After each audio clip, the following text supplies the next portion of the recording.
안녕하세요. 정신분석의뜰입니다. 컨버그의 인격장애와 성도착에서의 공격성 우리 살펴보고 있는데요. 오늘은 9장입니다. 유아적 인격의 치료에 대해서 한번 살펴보도록 하겠습니다. 이 9장은 유아적 인격에 대한 개념과 그리고 실제 구체적인 사례를 이렇게 보여주시면서 그 사람들을 어떻게 치료하는지 그런 치료 기법에 대한 설명이 잘 나와 있거든요. 그러니까 오늘은 유아적 인격에 대한 개념부터 우리가 살펴보고요. 다음 주는 우리가 이 사람들을 구체적으로 어떻게 치료해 나가는지 그 부분을 우리가 한번 살펴보도록 하겠습니다. 자, 이 보통은 유아적 인격이나 연극성 장애나 유사 히스테리 집단들을 보통은 혼동스럽게 섞여서 이렇게 사용을 했거든요. 근데 20년 전까지만 해도 이 임상에서 오는 이 유아적 인격 환자를 보통 히스테리 인격으로 간주를 했습니다. 그러니까 히스테리 인격이 좀 더 퇴행한 것으로 그렇게 봤지만 컨버그는 유아적 인격이라는 그 성격 장애 군단을 따로 뚝 떼어내서 분리해서 정확하게 개념화 시켰습니다. 그걸 한번 살펴보도록 하겠습니다. 그러니까 히스테리는 아니라는 거예요. 자, 그렇다면 유아적 인격은 어떤 것을 말하는지 그 특징 살펴보면요. 자, 이 사람들은 경계선 환자들에게서 지배적으로 나타나는 세 가지 특징을 보여주고 있습니다. 경계선 구조에 문제가 있다는 얘기죠. 그러니까 어떤 특징이 있냐면 정체성 혼란의 문제를 보이고요. 그 다음에 원시적인 방어 기제를 사용합니다. 그리고 양호한 현실 검증 능력도 보이고 있습니다. 그러니까 정신증일 것 같으면 현실 검증 능력이 없지요. 현실과 환상을 구별하지 못하는데 거기보다는 좀 더 발달이 진행되어져 왔기 때문에 현실 검증 능력, 내 생활을, 내 직업을 잘 수행해 나갈 수 있는 능력은 있다는 겁니다. 자, 이 사람이 특징적으로 나타나는 건 대상관계에 문제가 나타나는 거거든요. 제가 이 사람들 정체성 혼란이 있다고 얘기했습니다. 내가 누군지, 내가 뭘 원하는지, 내가 뭘 싫어하는지, 내가 어떤 걸 원하는지, 자기 자신에 대한 개념을 정의해라 보면 너는 어떤 사람이냐 물어보면 잘 몰라요. 그러니까 어떻습니까? 타인도 잘 모릅니다. 그러니까 정체성이 혼란하고요. 그 다음에 원시적 방어 기제 쓴다고 했지 않습니까? 뭐 쓰는 겁니까? 분열 기제 쓴다는 얘기거든요. 이게 투서적 동일시라는 그런 원시적인 아주 정신증 수준에서 경계선 수준에서 사용하는 그런 방어 기제를 쓴다는 겁니다. 그 다음에 이건 조금 더 뒤에 나오고요. 나중에 임상 사례 분석할 때 좀 더 자세히 나올 겁니다. 그 다음에 이 사람들 양원 현실 검증 능력은 있다는 거 제가 아까 설명 들었고요. 자, 요렇게 이 사람들 특징 중에 하나가 이제 정체성 혼란이죠. 이 정체성 혼란이 있으니까 자기 자신이 누군지도 모르니까 타인도 누군지도 모르고 타인이 뭘 느끼고 생각하는지 잘 몰라요. 진짜 몰라요. 내가 뭘 느끼고 좋아하고 원하는지 잘 몰라요. 그러니까 공감 능력이 떨어지죠. 공감력이 떨어지니까 이 사람들은 어떻습니까? 자신과 타인의 행동을 현실적으로 평가하고 예측하고 검증하는 능력이 떨어지는 겁니다. 조금 애기 같지요. 사람을 현실적으로 제대로 볼 수 있어야 되는데 내가 뭘 원하는지, 저 상대방이 뭘 원하는지, 지금 뭘 하고 싶은 건지 그런 것들을 잘 몰라요. 현실적으로 판단해야 되는데 이게 잘 안 돼요. 공감 능력이 떨어지니까. 그러니까 정체성 혼란 때문에 이런 문제가 발생하는 거거든요. 자, 내 남편 중에서 내 친구 중에서 이런 뭔지 모르지만 어린애같이 뭔가 잘 모르는 사람들, 감정을 잘 읽지 못하는 사람들 우리 주변에 있지요. 이런 어린애 같은 특징들이 좀 보이고요. 자, 대신에 이 사람들은 그래도 정신증 환자들하고 좀 틀리게 중요한 타인들과 깊이 있고 지속적인 관계는 맺을 수가 있습니다. 몇몇 사람들하고는. 근데 굉장히 이 대상관계가 갈등적이지요. 편안한 관계가 아니라 굉장히 갈등적입니다. 혼돈스럽고 매달립니다. 이 사람들은. 왜 그러냐면 안에 이 사람들은 분열 기제를 쓴다고 했지 않습니까? 전 언어기에 문제가 생겼고 그렇기 때문에 이 사람들은 양가 감정이 잘 통합이 안 되어져 있거든요. 그러니까 안에서 보면 환상 엄마하고 대상관계 했던 경험들이 무서운 엄마, 그 경험한 엄마와 더불어 함께 있는 연약한 자기 표상들이 이 사람들 속에서 분열되어서 있거든요.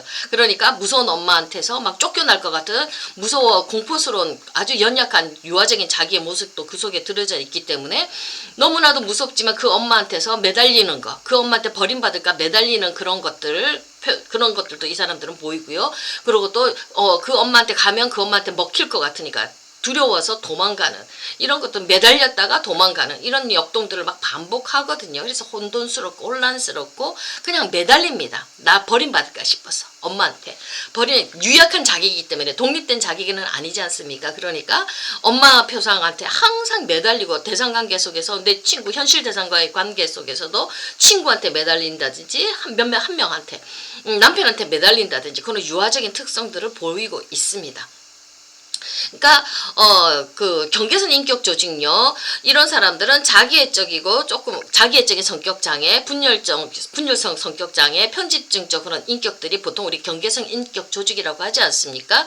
요런 사람들하고 조금 구별이 되어지는 거는 이 사람들은 타인과 그래도 깊이 있는 그런 관계할 수 있는 능력을 가진다는 점에서 그 경계선 인격 조직 구조하고는 이렇게 구별이 되어진다는 겁니다. 그래서 약간 신경증적인 그런 성질을 갖고 있다고 이렇게 얘기를 할 수가 있습니다. 자, 이 환자들은요, 분열 기제를 중심으로 한 방어 기제를 지배적으로 사용하죠. 그러면서 히스테리 인격이 대신 전형적으로 사용하는 억압 기제를 조금 훨씬 덜 사용합니다. 히스테리는 억압을 쓰죠. 근데 이 사람들은 분열 기제를 더 많이 쓰기 때문에 히스테리가 사용하는 억압 기제는 덜 사용합니다. 분열이 훨씬 더 강해요. 그래서 어떻습니까? 분열 기제를 쓰기 때문에 모순적이죠. 이 사람들의 행동은. 자기도 왜 그런 모순된 행동을 하는지 모릅니다. 무의식적으로 나오는 거거든요. 그러니까 뭐 굉장히 이렇게 모순적인 행동을 하고요. 변덕도 심하고요. 단절되어져 있습니다. 뭔가 통합이 되어져 있지 않고 분열되어져 있고 단절적이고요. 혼란스러운 대인관계 행동을 하는데 이 근저에는 분열 기제, 방어 기제를 쓰고 있기 때문에 이런 특징들이 나오고 있습니다. 자, 이런 것들은 나중에 다음 주에 조금 더 구체적인 사례를 통해서 우리가 살펴보도록 하겠습니다. 자, 그 대신에 또 유아적 인격 환자들은요, 히스테리 환자의 특징도 보여주고 있습니다. 극단적인 어떤 연극적인 성격, 그런 것들도 조금 보여주고요. 그 다음에 정서적인 불안정성도 보여줍니다. 근데 이것은 이제 대신에 이 사람들은 성적 관계에서만 이런 게 국한되어져 있지 않고요. 모든 대상 관계에서 이렇게 정서적인 불안정성, 연극적인 성질을 조금 보여주고 있습니다. 자, 이 사람들은 또요, 히스테리 인격처럼 외향적이고 뭐 노출 중적인 어떤 행동을 보이지만 성적이기보다는, 성적인 걸 원해서 그렇게 한다기보다는 유아적인 거, 애기처럼 매달리려고, 의존하려고 이런 행동들을 조금, 성적인 행동들을 조금 보입니다. 굉장히 애기처럼 매달리는 특징을 가지고 있습니다. 자, 이들에게 있어서 성적 유혹은요, 성적 욕구보다는 매달리고 의존하려는 그런 욕구를 충족시키려는 수단이라는 그런 인상을 줍니다. 히스테리는 좀 더 성적인 그 뉘앙스가 좀 더 많이 담겨져 있죠. 자, 정신역동적인 관점에서 볼 때 유아적 환자들은요, 경계선 인격 조직의 특징인 오이디푸스적 갈등과 전 오이디푸스 갈등이 이렇게 응축되어져 있습니다. 그러니까 오이디푸스 갈등으로 전 오이디푸스 갈등이 해결되고 오이디푸스 갈등으로 들어가야 되지 않습니까? 그러니까 전 오이디푸스 갈등, 이것도 아직도 해결이 되어지지 않은 상태에서 이 사람들은 오이디푸스 갈등도 같이 이렇게 응축이 되어져 있어서 두 가지 문제가 같이 있습니다. 좀 더 깊은 곳은 바로 전 오이디푸스적인 갈등이죠. 그러니까 이렇게 분석해 들어가면 요게 먼저 오이디푸스적 갈등이 나오고요. 그 다음에 전 오이디푸스적 대상관계, 엄마와의 관계지요. 이 부분에 대한 문제점 들이 깊은 것들이 좀 올라옵니다. 치료하는 과정에서요. 그러니까 아직 엄마하고 완전히 독립이 안 됐으니까 엄마를 찾아서 엄마한테 매달리는 역동들이 계속 이 사람들 속에서 나오지요. 자, 그리고 또 이 사람들은 발달된 형태의 오이디푸스적 갈등이 그래도 조금 더 신경증적인 특징이 있기 때문에 훨씬 더 많이 나오고 있습니다. 그래서 이 사람들은 경계선 성격 구조보다는 조금 더 발달이 진행되어져 있고, 그 다음에 신경증적인 구조에 있는 그런 히스테리 인격보다는 조금 아직 발달이 덜 된 상태, 문제가 조금 더 있는 상태라고 보시면 될 것 같습니다. 자, 경계선 인격보다는 히스테리 인격에 조금 더 가깝다고 이렇게 얘기를 하고 있고요. 자, 순수 히스테리 인격에서부터 조금 유아적 인격에 이르는 이런 것들이 좀 연속적인 특징들이 좀 보이고요. 자, 유아적 인격 환자들은 대부분 정신분석으로 치료가 가능하다고 얘기를 합니다. 구체적으로 우리 컴버거 선생님이 치료를 하셨고요. 근데 대신 치료 전제 조건이 있습니다. 자, 정신분석을 할 때 그냥 아무나 다 정신분석 치료를 해주지는 않습니다. 그걸 감당할 만한 자아 능력이 있어야 되거든요.